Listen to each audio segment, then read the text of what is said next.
ഇങ്ങനെ ഓരോ നിയമസഭാ തെരഞ്ഞെടുപ്പുകളിലേക്ക് വരുമ്പോൾ കോൺഗ്രസ് ആസ്ഥാനത്ത് വീണ്ടും സന്തോഷം, വീണ്ടും ആഹ്ലാദം, ആഹ്ലാദം, ആഹ്ലാദം, ആഹ്ലാദം രാഹുൽ ഗാന്ധിക്കും കോൺഗ്രസിനും. 90 2 സംസ്ഥാനങ്ങളിലെയും 90 മണ്ഡലങ്ങളിലെയും ഫലസൂചനകൾ പുറത്തു വന്നുകൊണ്ടേയിരിക്കുകയാണ്. 15 താഴേക്ക് പരിമിതപ്പെട്ടു പോവുകയാണ് ഹരിയാനയിൽ BJP എങ്കിൽ ദേശീയ നേതൃത്വത്തിനോ സംസ്ഥാന നേതൃത്വത്തിനോ തലയുയർത്തിപ്പിടിച്ച് നിൽക്കാൻ പോയിട്ട് അണികളെ ഒന്ന് ആത്മവിശ്വാസത്തോടെ നോക്കാൻ പോലും കഴിയാത്ത സാഹചര്യം ഉണ്ടാകും എന്നുള്ളത് പ്രധാനമാണ്. എത്രയെത്ര വിഷയങ്ങളിൽ അത് അഗ്നിവീർ പദ്ധതിയിലാകട്ടെ, ഗുസ്തി താരങ്ങളുമായി ബന്ധപ്പെട്ട പ്രശ്നത്തിലാകട്ടെ, കർഷകരുമായി ബന്ധപ്പെട്ട പ്രശ്നങ്ങളാകട്ടെ, നമുക്ക് ഹരിയാന ലോബിയുടെ കടന്നാക്രമണം എന്നതിനപ്പുറത്ത് ഗുസ്തി താരങ്ങളുടെ കണ്ണീരിന് പോലും വിലയിടാത്ത വലിയ പ്രഖ്യാപനങ്ങൾ, ക്യാപ്സ്യൂളുകളൊക്കെയാണ്, രാഷ്ട്രീയ വിശദീകരണങ്ങളൊക്കെയാണ് നൽകിയത്. പക്ഷേ എല്ലാത്തിനെയും അട്ടിമറിക്കുകയാണ് ജനവിധി എന്നത്. 47 സീറ്റുമായി 2019 40 സീറ്റുമായി JJPയുടെ സഹായത്തോടെ അധികാരത്തിൽ വന്ന BJP ഹരിയാനയിൽ തകർന്നടിയുന്ന കാഴ്ചയാണ് ആദ്യത്തെ 1 മണിക്കൂറിലെ ഈ ട്രെൻഡ് കാണിക്കുന്നത്. തൂത്തുവാരുകയാണ് ഹരിയാനയിൽ കോൺഗ്രസിന്റെ കൊടുങ്കാറ്റാണ്, ആഞ്ഞടിക്കുകയാണ്. ഒരു ചുഴലിക്കാറ്റ് പോലെ BJPയെ തൂത്തെറിഞ്ഞുകൊണ്ടാണ് ഹരിയാനയിൽ കോൺഗ്രസ് അധികാരത്തിലേക്ക് തിരിച്ചു വരുന്നത്. കാരണം ഭരണകക്ഷിയാണ്. കഴിഞ്ഞ 10 വർഷവും രാജ്യം ഭരിച്ച BJPയുടെ ഭരണം തന്നെയാണ് ഹരിയാനയിൽ ഉണ്ടായിരുന്നത്. പക്ഷേ ഇത്തവണ BJPയോട് കംപ്ലീറ്റ് നോ ആണ് ഇപ്പോൾ ഹരിയാന പറയുന്നത്. തൂത്തുവാരുന്നു കോൺഗ്രസ്, ആഞ്ഞടിക്കുന്നു കോൺഗ്രസ്. 65 സീറ്റുകളുടെ ആധികാരികമായ മൃഗീയ ഭൂരിപക്ഷത്തോടു കൂടിയുള്ള വിജയമാണ്. അപ്രതീക്ഷിതമായ തിരിച്ചടിയാണ്. BJP ഓരോ നേതാവും, ഓരോ ക്യാമ്പും, ദേശീയ രാഷ്ട്രീയത്തിലോ അല്ലെങ്കിൽ സംസ്ഥാന രാഷ്ട്രീയത്തിലോ നിറഞ്ഞു നിൽക്കുന്ന ഓരോ നേതാവും ഇത്ര വലിയ ഒരു പരാജയം അല്ലെങ്കിൽ ഇത്ര വലിയൊരു തിരിച്ചടി നേരിടുമെന്ന് വിചാരിച്ചിട്ടേ ഉണ്ടാകില്ല. ഹരിയാനയിൽ ഒരു ഊഹാപോഹത്തിനും പ്രസക്തിയില്ല. ഹരിയാന കൈവെള്ളയിലാണ് കോൺഗ്രസിനെ സംബന്ധിച്ച്. 65-ലധികം സീറ്റുകളിൽ കോൺഗ്രസ് സ്ഥാനാർത്ഥികൾ മുമ്പിട്ട് നിൽക്കുകയാണ്. 65 സീറ്റുകളിൽ കോൺഗ്രസ് ലീഡ് ചെയ്യുമ്പോൾ BJPയുടെ ലീഡ് നില 19 സീറ്റുകളിൽ മാത്രമാണ് എന്നുള്ളത് കാണണം. 49 ഇടങ്ങളിൽ 49 നിയമസഭാ തെരഞ്ഞെടുപ്പുകളിൽ തുടർച്ചയായി പരാജയപ്പെടുന്ന സാഹചര്യം ഉണ്ടായിരുന്നു. ഗുലാം നബി ആസാദിന്റെ രാജിക്കത്തം ഓർമ്മയുണ്ടല്ലോ. 49 നിയമസഭാ തെരഞ്ഞെടുപ്പുകളിൽ നിരന്തരം പരാജയപ്പെട്ട കോൺഗ്രസ് എന്ന് പറയുന്നത് ഒരു പ്രതീക്ഷയും ആർക്കും കൊടുത്തിരുന്നില്ല. അവിടെ നിന്നാണ് ഇങ്ങോട്ട് വിജയത്തിന്റെ കൊടി ഏറ്റി വരുന്നത് കോൺഗ്രസ് രാജ്യത്തിന്റെ രാഷ്ട്രീയ ചരിത്രത്തിൽ. ജോഡോ യാത്രയുടെ സമാപനത്തിൽ രാഹുൽ ഗാന്ധി ചവിട്ടി നിന്നത് BJP ഒരുക്കിയ സുരക്ഷയുടെ കവചത്തിനുള്ളിലല്ല, ജനങ്ങളുടെ കവചത്തിനുള്ളിലാണ് എന്നുള്ളത് കൂടി പറഞ്ഞു വെക്കാൻ കോൺഗ്രസിന് സാധിക്കുന്ന പട്ടികയാണ് നിലവിൽ നമുക്ക് കാണാൻ കഴിയുന്നത്. सर राहुल गांधी सिपाही है और मोहब्बत की दुकान खोली है. ये मोहब्बत की पैगाम है. आज पूरे हिंदुस्तान के अंदर जलेबी और पकौड़े चल रहे हैं. രാജ്യത്താകമാനം ജിലേബിയും പക്കോടയും കൊടുക്കുന്നു എന്നാണ് പറയുന്നത്. വീണ്ടും കട തുറന്നിരിക്കുന്നു സ്നേഹത്തിന്റെ എന്നാണ് കോൺഗ്രസ് പ്രവർത്തകൻ പറഞ്ഞത്. താളം താളം വൈശാഖേ അധ്യക്ഷങ്ങൾ. ഹരിയാനയിൽ BJP തകർന്നടിയുന്നു, കോൺഗ്രസ് വലിയ മുന്നേറ്റം നടത്തുന്നു. ഹരിയാനയിൽ കോൺഗ്രസ് ഇപ്പോൾ 72 സീറ്റിൽ മുന്നിലാണ്. BJP വെറും 13 സീറ്റിലേക്ക് ചുരുങ്ങുന്നു. 2014 47 സീറ്റുമായി ഒറ്റയ്ക്ക് കേവല ഭൂരിപക്ഷം നേടിയ BJP 2019 40 സീറ്റ് നേടി ഏറ്റവും വലിയ ഒറ്റക്കക്ഷിയായി JJPയുടെ പിന്തുണയോടെ ഭരിച്ച BJP ആ 10 വർഷത്തിനൊടുവിൽ ഹരിയാനയിൽ തകർന്നടിയുകയാണ്. അത് വല്ലാത്തൊരു തകർച്ചയാണ്. ഇപ്പോഴത്തെ ഫലസൂചന അനുസരിച്ചാണെങ്കിൽ BJP ഹരിയാനയിൽ തകർന്നടിയുന്നു. 13 സീറ്റിൽ മാത്രം ലീഡ്, കോൺഗ്രസ് 72. വീണ്ടും നരേന്ദ്രമോദി അധികാരത്തിൽ വന്ന ശേഷം ദില്ലിയുമായി അതിർത്തി പങ്കിടുന്ന ഹരിയാനയിൽ BJP മണ്ണോടടിയുന്ന കാഴ്ചയാണ്. ഒരു പേര് രാഹുൽ ഗാന്ധി നടന്നു തീർത്ത വഴികളിലെല്ലാം ഇപ്പോൾ കോൺഗ്രസിന് അനുകൂലമായ വിധിയെഴുത്തുണ്ടാകുന്നു എന്നതും ശ്രദ്ധേയമായ കാര്യമാണ്. ഹരിയാനയിലെ ഏത് ഗ്രാമത്തിൽ പോയാലും നിങ്ങൾക്കൊരു ഗോത കാണാം. ഹരിയാനയിലെ ഒരു 10 വീടുകൾ എടുത്താൽ അതിൽ 2 വീട്ടിൽ നിന്ന് ഗുസ്തി താരങ്ങളുണ്ടാകും. ഈ അർത്ഥത്തിൽ അതുപോലെ തന്നെ 10 വീടെടുത്താൽ 8 വീടിൽ നിന്നും ജവാന്മാരുണ്ടാകും. മിലിറ്ററിയിലേക്ക് ഏറ്റവും കൂടുതൽ സംഭാവന ചെയ്യുന്നത് ഈ പറയുന്ന ഹരിയാനയാണ്. എല്ലാ 80% കർഷകരാണ്. അതിനൊരു സ്ഥലത്താണ് കർഷക സമരമുണ്ടായത്, ഗുസ്തി താരങ്ങളുടെ സമരമുണ്ടായത്, അഗ്നിവീർ പദ്ധതി ഉണ്ടായത്.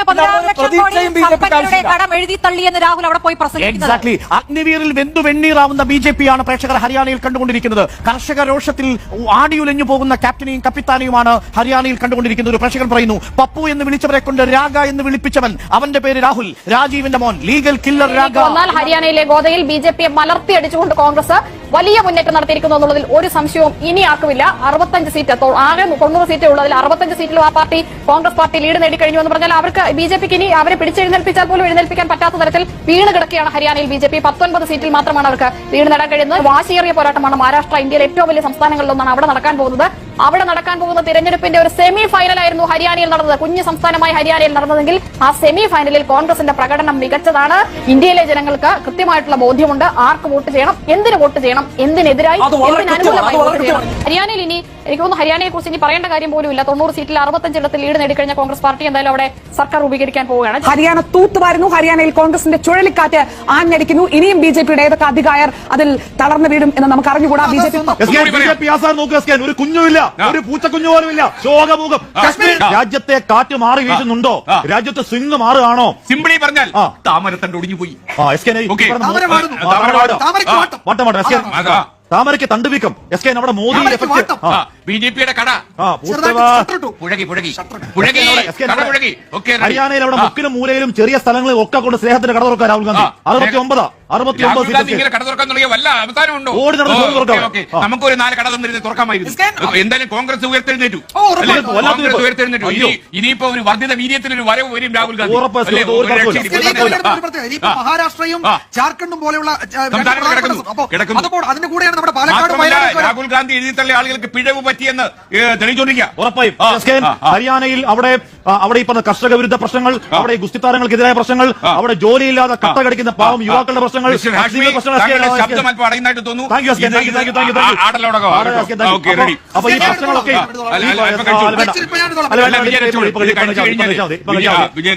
ഈ പറയുന്ന എല്ലാ പ്രശ്നങ്ങളും കൂടി ചുറ്റും കൂടി ബിജെപിക്ക് ചുറ്റും ഒരു പ്രളയ വാരുതിയായി വന്ന് കടമുഴക്കിയ വാരുതി കടമുഴക്കിയ 67 ഇടങ്ങളിൽ കോൺഗ്രസ് ലീഡ് ചെയ്യുന്നു. കൊടുങ്കാറ്റടിക്കുന്നു. ബിജെപിയുടെ ലീഡ് നില 21ലേക്ക് വീണ്ടും അടപടലം കടമുഴകമാണ്. 67 എന്നൊക്കെ പറയുന്നത് കൊടൂര കൊടുങ്കാറ്റാണ് എന്ന് പറഞ്ഞാൽ ഈ പറഞ്ഞ കർഷക പ്രതിഷേധം, ഗുസ്തിത്താരങ്ങളുടെ പ്രതിഷേധം, അഗ്നിവീര ജോലിയില്ലാത്ത പ്രതിഷേധം, അടപടലം ബിജെപിയുടെ സകല സ്ട്രാറ്റജികളും പൊട്ടിത്തകർന്നു വീഴുന്നു. ഹരിയാനയുടെ മണ്ണിൽ പൊട്ടിത്തകർന്നു വീഴുന്നു. അവിടെ യുദ്ധോക്തമായ പഴയ മണ്ണിൽ ബിജെപി അവിടെ നിർവീര്യമാകുന്നു. ബിജെപിയുടെ കഴിഞ്ഞ കാലത്തെ രാഷ്ട്രീയ തന്ത്രങ്ങളെല്ലാം പിഴയ്ക്കുന്നു എന്നുള്ളതിന് ഉദാഹരണമായിരുന്നു ഹരിയാന. പുതിയ തന്ത്രങ്ങൾ പയറ്റു. ഇനി ന്യൂ സ്ട്രാറ്റജി, പുതിയ കാലം. 67 കോൺഗ്രസ് ലീഡ് ചെയ്യുന്നു ഹരിയാനയിൽ. ജാട്ടുകളെ വായോ എന്ന് വിളിക്കേണ്ടിയിരിക്കുന്നു ബിജെപിയിലേക്ക് വീണ്ടും കഥയുള്ളൂ. പോയി ജാട്ടുകൾ പോയി. ഹരിയാനയിൽ ബിജെപി തകർന്നടിയുന്നു. കൊടുങ്കോട്ടകൾ പൊളിഞ്ഞടങ്ങി വീഴുന്നു. കൊടുങ്കാറ്റിൽ ഡൽഹി ആസ്ഥാനത്ത് ശോകമുഖം കാണുന്നില്ല. ബിജെപി പഴയ തന്ത്രങ്ങൾ മാറ്റി പുതിയ കാലത്ത് പുതിയ പരീക്ഷണങ്ങൾ നടത്താൻ ഹരിയാനയിൽ കോൺഗ്രസ് തൂത്തുവാരുന്നു. ഭരണവിരുദ്ധ വികാരം അവിടെ ആഞ്ഞടിക്കുന്നു, കടമുഴകി വീഴുന്നു. ബിജെപി മന്ത്രിമാരൊക്കെ പരാജയത്തിന്റെ കൈപ്പിന്നിൽ അനുഭവിക്കാൻ സാധ്യത കൂടുന്നു. ബിജെപിയുടെ ഒട്ടുമിക്ക മന്ത്രിമാരോട് പിന്നിലാണ് മുഖ്യമന്ത്രി. 5 കൊല്ലം കഴിയുമ്പോൾ ജനങ്ങളുടെ കോട്ടയിലേക്ക് ഇറങ്ങേണ്ടി വരുമെന്ന് ആലോചിക്കാതെ ഭരണം നടത്തി 10 വർഷം തുടർച്ചയായി ഭരിച്ചതിന്റെ ബാക്കി പത്രമാണിത്. 10 കൊല്ലം ഭരിച്ചാൽ പുറത്താവും. The perfect anti-incumbency. അതിശക്തമായ ബിജെപി ആസ്ഥാനത്ത് ശോകമുഖമായ അന്തരീക്ഷത്തിൽ അവിടെ ഹരിയാനയിൽ നിന്നുള്ള വാർത്ത ഞെട്ടിച്ചുകൊണ്ട് വരുന്നു. അവിടെ കൊടുങ്കാറ്റടിക്കുന്നു. ബിജെപി കഥാപാത്രങ്ങൾ ഭരണവിരുദ്ധ വികാരത്തെ അതിജീവിക്കാൻ അവിടുത്തെ മന്ത്രിമാർക്ക് കഴിഞ്ഞിട്ടില്ല. മന്ത്രിമാരെല്ലാം തോക്കുന്നു. അഗ്നിവീരിൽ യുവതയുടെ താക്കീതെന്ന് പറയുന്നു. രാഹുൽ ഗാന്ധിക്ക് ചിരി. ആസ്ഥാനത്ത് സന്തോഷം. മഞ്ഞലെടു. മഞ്ഞലെടു. രാഹുൽ ഗാന്ധി ചിരിയല്ല, ചിരിയോട് ചിരി. കാരണം അറിയോ, അവിടെ അഗ്നിവീരുള്ള പ്രതിഷേധം വലിയ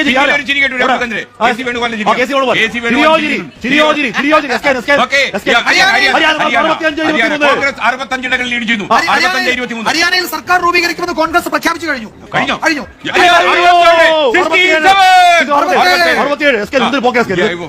ഒരു മര്യാദയുള്ള പോക്ക് പോ കോൺഗ്രസ്. 67 എന്റെ കോൺഗ്രസ് നീ ഇത്ര കാലം എവിടെയായിരുന്നു?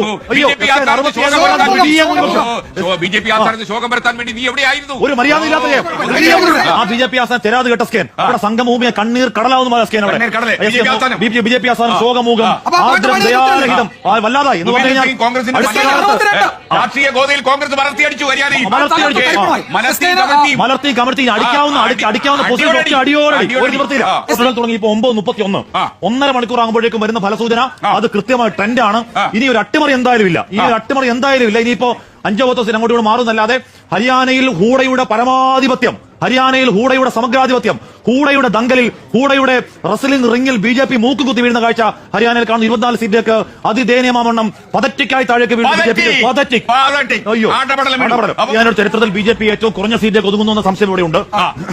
അവിടെ BJP അസ്തപ്രജ്ഞ നിൽക്കുക. എന്ത് ചെയ്യണമെന്ന് അറിയാതെ ഹരിയാന BJP ഭരണം നിലനിർത്തുകയാണെങ്കിൽ അത് അത്ഭുതാവഹമായിരിക്കും. കാരണം ജാട്ട് വോട്ടുകൾ മുഴുവനായി കോൺഗ്രസിലേക്ക് കേന്ദ്രീകരിക്കുന്നു, ദലിത് വോട്ടുകൾ BJPയിൽ നിന്ന് ഷിഫ്റ്റ് ചെയ്യുന്നു. അതായത് ഹരിയാനയുടെ സോഷ്യൽ ഫാബ്രിക്കിനെ ആകെ തന്നെ കോൺഗ്രസിന് ഒപ്പം നിർത്താൻ കഴിയുന്ന ഒരു രാഷ്ട്രീയ പരീക്ഷണത്തിനൊടുവിൽ അവിടെ BJP അതിജീവിക്കുകയാണെങ്കിൽ അത് രാഷ്ട്രീയത്തിലെ അത്ഭുതകരമായ ഒരു കഥയായിരിക്കുമെന്ന് പറയാം. എന്താണ് സംഭവിച്ചുകൊണ്ടിരിക്കുന്നത്? ഹരിയാനയിലെ കോൺഗ്രസ് നേതൃത്വം അക്ഷരാർത്ഥത്തിൽ അങ്കലാപ്പിലാണ് എന്ന് പറയാം. എല്ലാം ഭദ്രമായിരുന്നു, എല്ലാം ഭദ്രമായിരുന്നു. 44-42 എന്ന ഇടത്തേക്ക് ലീഡ് നില മാറി മറിയുകയാണ് ഓരോ നിമിഷവും. ഹരിയാനയിൽ 42-44 മാറിയിരിക്കുന്നു. ആർക്ക് അനുകൂലമായിട്ട്? 45-ലേക്ക് BJP കേവല ഭൂരിപക്ഷം ഹരിയാനയിൽ. ഇപ്പോൾ ലീഡ് നിലയുടെ കണക്കനുസരിച്ച് BJP കേവല ഭൂരിപക്ഷത്തിലേക്ക് എത്തുകയാണ്. എല്ലാ ഫലസൂചനകളെയും എല്ലാ എക്സിറ്റ് പോളുകളെയും അമ്പരപ്പിച്ചുകൊണ്ട് കേവല ഭൂരിപക്ഷത്തിന് തൊട്ടടുത്തെത്തിയിരിക്കുകയാണ് BJP. 44-42 കേവല ഭൂരിപക്ഷത്തിന് തൊട്ടടുത്താണ്. INLDയും JJPയും നാമാവശേഷമായിരിക്കുന്നു എന്ന് കൂടി പറയാം. എല്ലാ JJP കാൻഡിഡേറ്റുകളും പിറകിലാണ്. 39 കോൺഗ്രസിന് എന്താണ് സംഭവിക്കുന്നത്? ഹരിയാനയിൽ അടിപതറി പോവുകയാണ് കോൺഗ്രസിന്റെ പാളയങ്ങൾ. അപ്പാടെ കൺമുന്നിൽ ഇതുവരെ തെളിഞ്ഞു നിന്നിരുന്ന അക്കങ്ങളൊന്നും ഇപ്പോൾ കൂട്ടിനില്ല എന്ന് തിരിച്ചറിയുകയാണ് ഭൂപീന്ദർ സിംഗ് ഹൂഡയുടെ പാളയം. 44-33 മാറി മറിഞ്ഞിരിക്കുന്നു ഹരിയാനയുടെ. തണ്ടൊടിഞ്ഞ് താഴെ വീണു എന്ന് കരുതിയിടത്തു നിന്നാണ് ഇപ്പോൾ 50-ലേക്ക് BJP അവരുടെ ലീഡ് നില ഉയർത്തിയിരിക്കുന്നത്. ത്രില്ലിംഗ് ആയ ത്രസിപ്പിക്കുന്ന അവസ്ഥയിലേക്ക് ഹരിയാനയിലെ പോരാട്ടം തിരിച്ചു വരുന്നു. ഹരിയാനയിൽ BJP ചിത്രത്തിലേക്ക് തിരിച്ചു വരുന്നു. 40-42 എന്നുള്ളതാണ് ഇപ്പോഴത്തെ ലീഡ്. BJP ഇത്ര കടുത്ത പോരാട്ടം ഹരിയാനയിൽ കാഴ്ചവെക്കുമെന്ന് ഒരു എക്സിറ്റ് പോളും പ്രവചിച്ചിട്ടില്ല. പക്ഷേ നോക്കൂ, 40-42 എന്ന ജനാധിപത്യത്തിന്റെ മനോഹാരിത പറയുന്ന തരത്തിലുള്ള പ്രവചനാതീതമായ ഒട്ടും അവസ്ഥയിലേക്ക് ഹരിയാന BJP മുന്നിൽ ആദ്യമായി ഹരിയാന തെരഞ്ഞെടുപ്പിലെ ഇന്നത്തെ ദിവസം BJP മുന്നിൽ 42 സീറ്റുകളിൽ BJP മുന്നിട്ട് നിൽക്കുന്നു. കോൺഗ്രസ് പ്രതീക്ഷിക്കാത്ത അട്ടിമറിയിലേക്കാണ് ഹരിയാന ഇപ്പോൾ പോകുന്നത് എന്നുള്ളതിൽ സംശയമില്ല. AICC ആസ്ഥാനത്തെ ആഘോഷ പരിപാടികൾ നിർത്തിയിരിക്കുന്നു എന്നുള്ളതാണ് ശനി ഇപ്പോൾ വരുന്ന ഏറ്റവും പ്രധാനപ്പെട്ട ഒരു വിവരം എന്നുള്ളത്. BJP കേവല ഭൂരിപക്ഷത്തിന്റെ നോക്കൂ എത്ര പെട്ടെന്നാണ് കാര്യങ്ങൾ മാറി മറിഞ്ഞത് എന്നുള്ളത്. 46 എന്ന് പറയുന്ന കേവല ഭൂരിപക്ഷത്തിന്റെ മുകളിലേക്കുള്ള സംഖ്യയിലേക്ക് BJP പോയിരിക്കുന്നു. ഒരു ഏതാനും മിനിറ്റുകൾക്ക് മുമ്പ് വരെ ആ നമ്പർ കോൺഗ്രസിലായിരുന്നെങ്കിൽ അതിപ്പോൾ BJPയിലേക്ക് പോയിരിക്കുന്നു. കോൺഗ്രസ് 38 എന്നുള്ളതിലേക്ക് പോയിരിക്കുന്നു. ഹരിയാനയിൽ കോൺഗ്രസ് ഭരണം ഉറപ്പിച്ചു എന്ന് പറഞ്ഞത് മാറ്റി പറയേണ്ടിയിരിക്കുന്നു. ഹരിയാനയിൽ BJPക്ക് ഭരണം പിടിക്കാവുന്ന സാഹചര്യം ഇപ്പോൾ വന്നിരിക്കുന്നു എന്നുള്ളതാണ്. BJPക്ക് വലിയ തോതിലുള്ള 19 സീറ്റിലേക്കൊക്കെ ലീഡ് ചുരുങ്ങിപ്പോരുന്ന BJP വളരെ പെട്ടെന്ന് കുതിച്ചുചാട്ടം നടത്തി 46-ലേക്ക് എത്തിയിരിക്കുന്നു. കോൺഗ്രസ് ഇത്രയും വലിയ മുന്നേറ്റം ഉണ്ടാക്കാൻ ഹരിയാനയിൽ BJPക്ക് കഴിയും എന്നുള്ളത് കോൺഗ്രസ് പാർട്ടി പ്രതീക്ഷിച്ചിരുന്നില്ല.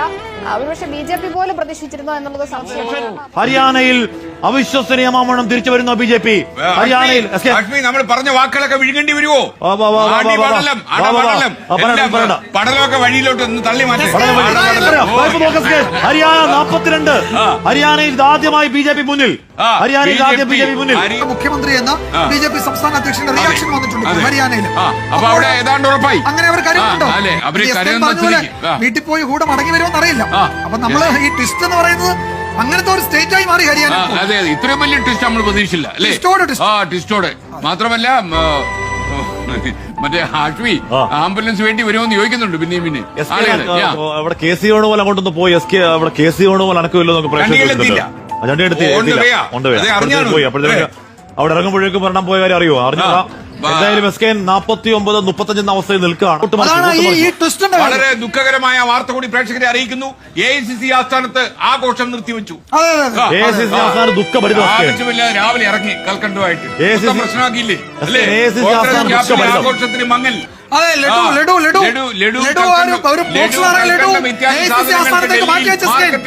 AICC ആസ്ഥാനം ദുഃഖഭരിതം.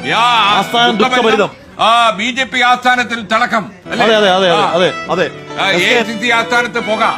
അല്ലേ? അമ്പതിലേക്ക് ഉയർന്ന BJP. 50 BJP.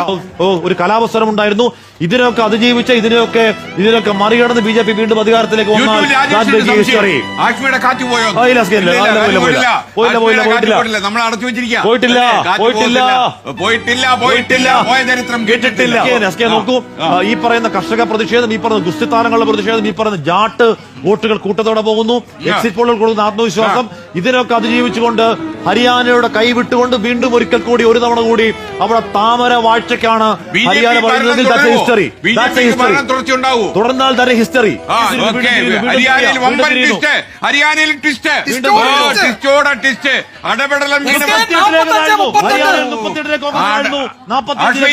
അടപടലം വീണവർ ചാടി. ഇതിപ്പോ ഏതാണ് പടലം, ഏതാണ് അട അറിയാൻ പറ്റുന്ന പടലം കാണുന്നില്ല. കുറെ പ്രേക്ഷകര് കാശ്മീർ കഞ്ഞി എടുക്കട്ടെ എന്ന് ചോദിക്കുന്നു. അതെന്താ അതിന്റെ രഹസ്യം? അത് അറിഞ്ഞൂടാ.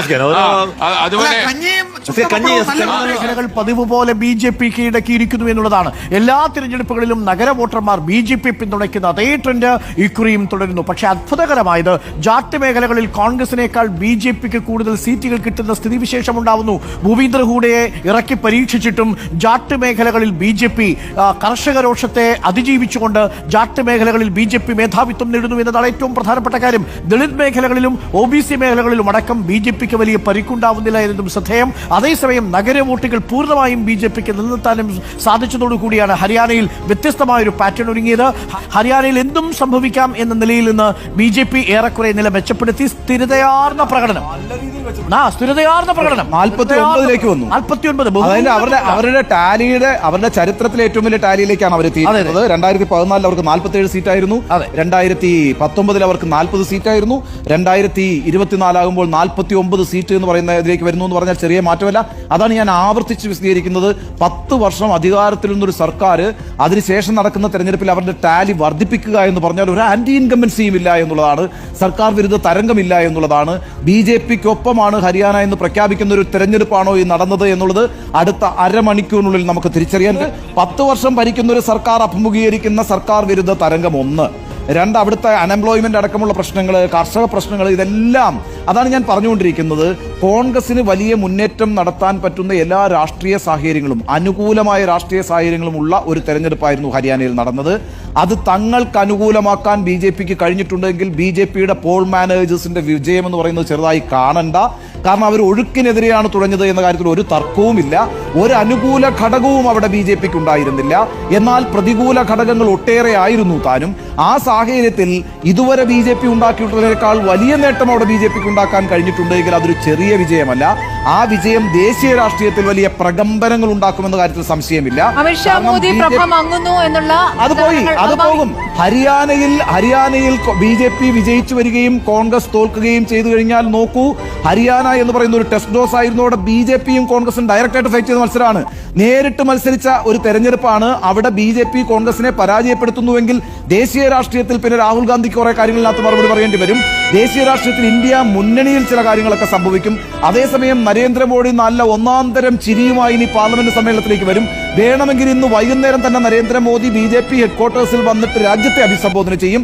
എന്നിട്ട് 24 തെരഞ്ഞെടുപ്പിന് ശേഷം വീണ്ടും ഇതാ BJPക്ക് അനുകൂലമായ ഒരു ട്രെൻഡ് രാജ്യത്ത് രൂപപ്പെടുന്നു എന്ന് രാജ്യത്തോട് പറയും. ഹരിയാനയിൽ വിജയിച്ചു കഴിഞ്ഞാൽ നിശ്ചയമായും നരേന്ദ്രമോദി വീണ്ടും തളിർക്കുകയും പൂക്കുകയും കായ്ക്കുകയും ഒക്കെ ചെയ്യുന്ന ഒരു മരമായി മാറുമെന്ന കാര്യത്തിൽ സംശയം വേണ്ട.